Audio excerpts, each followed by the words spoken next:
Hi guys, வணக்கம். இன்றைக்கி நம்ம தோட்டத்தில் மிளகா பறிக்க வந்திருக்கோம்.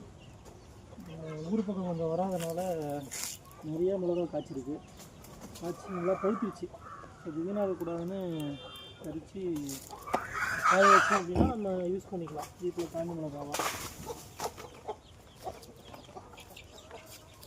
இங்கே பாருங்கள், இந்த செடிக்கு ஒழுங்காக தண்ணி பாய்ச்சதுனால வெயிலில் காஞ்சி போச்சு.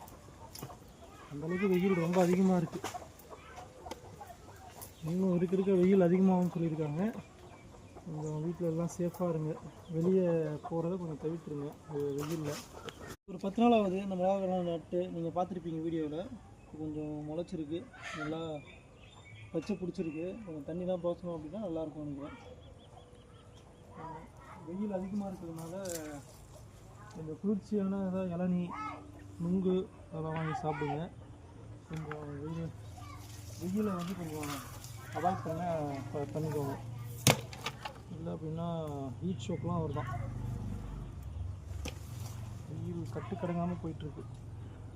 வெயில் ரொம்ப அதிகமாக இருக்கிறதுனால நீங்கள் குளிர்ச்சியான பொருள், நுங்கு, இளநீர், வெள்ளரிப்பழம், வெள்ளரிக்காய், வெள்ளரி பிஞ்சு இந்த மாதிரிலாம் சாப்பிடுங்க.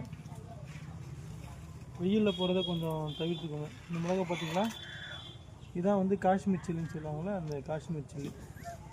நாங்கள் ஒரு விதை காஷ்மீர் சில்லி காஞ்ச மிளகாய் வாங்கிட்டு வந்து விதை போட்டோம். அதில் ஒரு செடி மட்டும் தான் உருவாச்சு. மற்ற செடியெல்லாம் கோழி கொத்திருச்சு, என்ன ஆயிடுச்சு.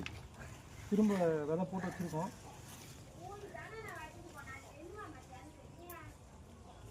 நல்லா வந்திருக்கு. இது எல்லாமே ஆர்கானிக், மருந்து அடிக்கலை. எல்லாமே வந்து மாட்டு சாணம் தான்.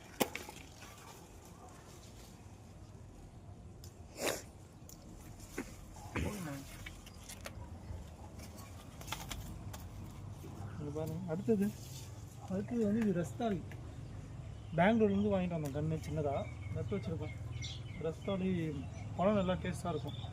உடல் குளிர்ச்சியான வெப்பத்தை தணிக்கக்கூடிய குணாசம் உள்ள மரம் அது.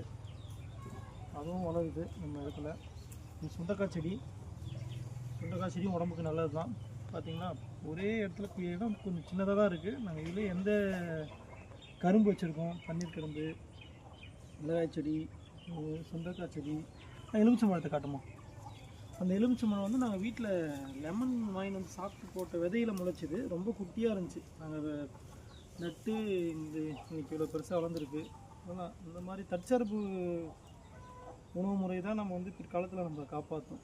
அதனால் உங்களுக்கு எவ்வளோ இடம் இருக்கோ அந்த இடத்துல நீங்கள் உங்களால் முடிஞ்ச உங்களுக்கு பயன்படக்கூடிய சீக்கிரமாக